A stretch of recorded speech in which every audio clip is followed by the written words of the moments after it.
Hello everyone, today we have new video review, and as you can see this time we are going to check fresh release from ICM. It is modded in 135 scale, and this kit is a part of new series.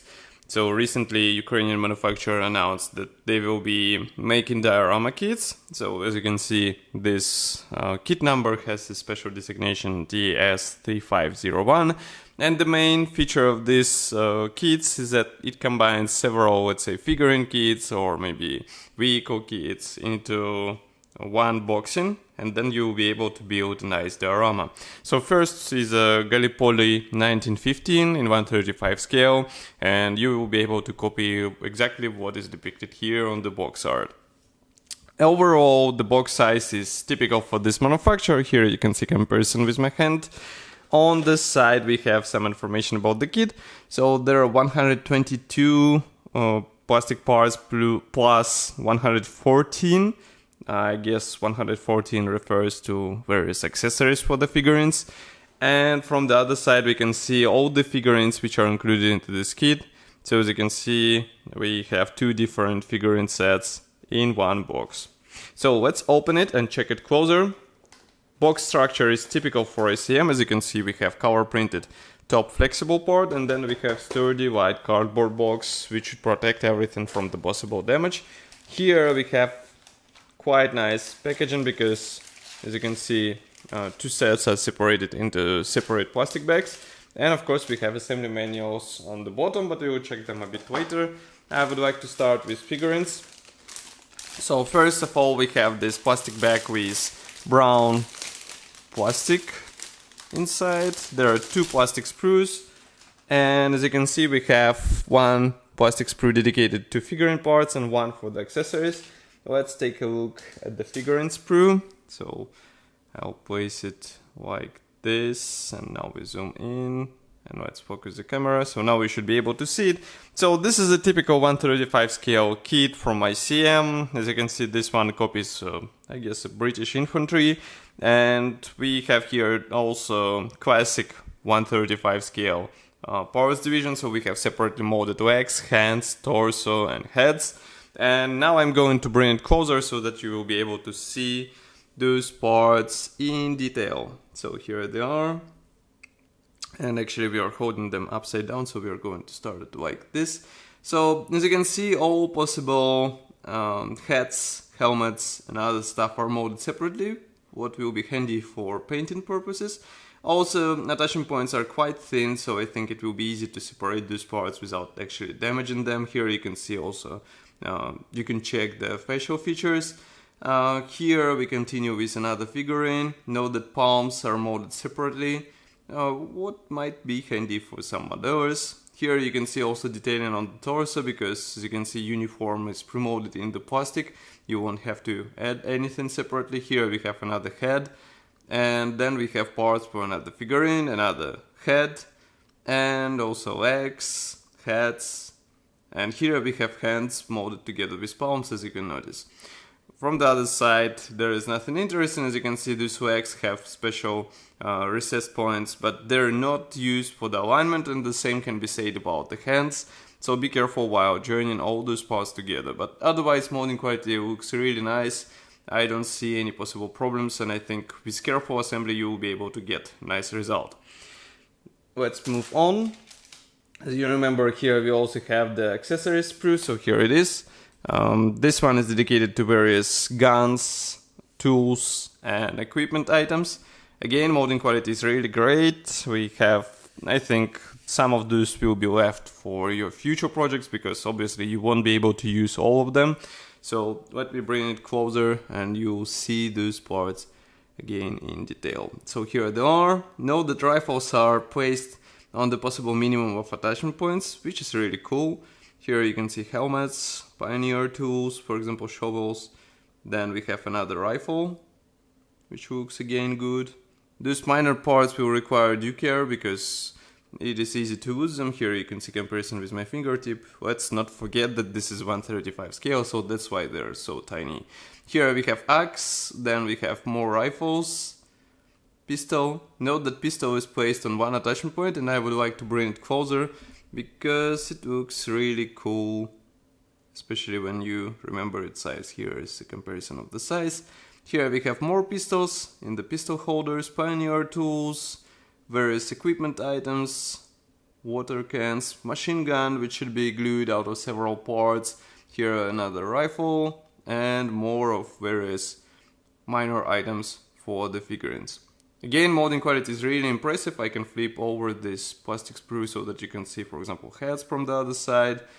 And I think you won't have any problems with these parts. It will be easy to work with them. Of course, you will have to carefully paint these parts in order to look realistic, but I think it's typical stuff for the figurine sets. Okay, so this is a British infantry, and as far as I remember, we also have the Turkish infantry. So it comes in form of this plastic bag with gray sprues. Again, we have 2 sprues inside, so just give me a second. We will open it and check everything closer. Okay, so here is the first plastic sprue. Just let me find where is the top part. Here it is.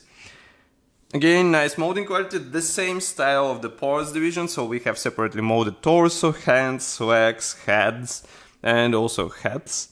And I think it will be, again, really useful in the figurine assembly process. Let's zoom in. Now you should be able to see these parts closer. Again, poses are predefined, so you won't be able to change them much. You will be able to play with various items.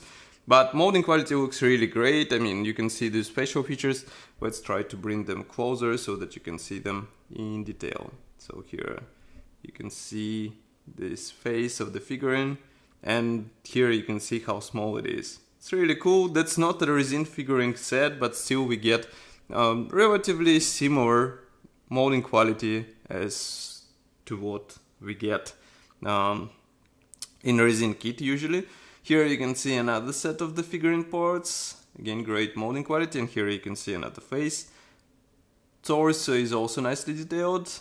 Again, pose is predefined, but I'm happy that amount of the attachment points is reduced to the possible minimum. So as you can see, we have them in the right spots, let's say. So if you, for example, separate the torso, even if you do some uncareful movement, you cut something else, it won't be visible because, as you can see, it is placed on these joint points.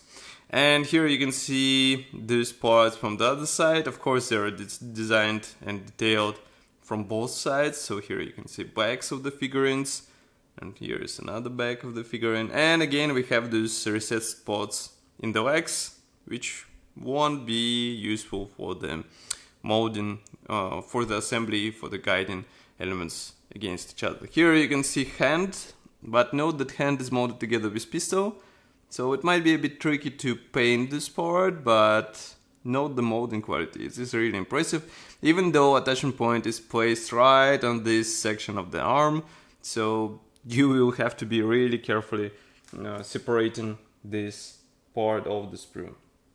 Here we have another plastic sprue. This one is obviously dedicated to accessories. Here we have various rifles and equipment items. So let's bring it closer and take a look as well. Here they are. Again, you can see the same pistol molded separately in the pistol holder, so it will be up to you which one you will choose. Now the tablet, then here we have the shovels and various pioneer tools, rifles, even the sabers are here, and everything looks cool. Note that such a huge part is placed on one attachment point. That's really good. Here we have helmets. Of course, they are empty inside. And here you can see more of the various accessories. Even grenades are present here. So that's all for the plastic. And then, as you remember, we also have assembly manuals. As far as you can see, there is a huge brochure, let's say, but these are separate papers actually. So just give me a second to get them sorted. Let's zoom out, and now you should be able to see it. So first we have the Anzac infantry. As you can see, we have parts map. We also have the paints chart, and on the other side you can see assembly manual and painting guide, which are combined together for ease of assembly, I would say. So as you can see, all those figurines are printed here. Next we have assembly manual for the Turkish infantry. Again, parts map, paints chart, And on the other side again, color printed assembly manual for all figurines which are included here. So you remember this guy with promoted pistol. Next we have another assembly manual. This one is dedicated to World War I Turkish infantry weapons and equipment. Again, parts map, paint chart. And on the other side we have marking guide with assembly manual, because some of the parts will have to be glued separately. As you remember, we have these small parts which should be attached to the rifles. And last but not the least is this assembly manual, which is dedicated to World War I British infantry weapon and equipment, parts map, paint chart, safety advices, and also on the other side we have marking guide combined together with assembly manual. I recommend to switch 4K resolution so that you can see all those instructions in detail. It is really good looking when you are watching the video review in 4K. So this kit should be already available for purchase in all good model shops. For example, Modelimex should have it for sure. And of course I will be happy to hear your opinion about this kit. Write it here in the comment section below. If you like this video, press the like button and subscribe to our YouTube channel. You can also find us on Instagram and Vkontakte. And I will see you in the next video review as usual. Bye.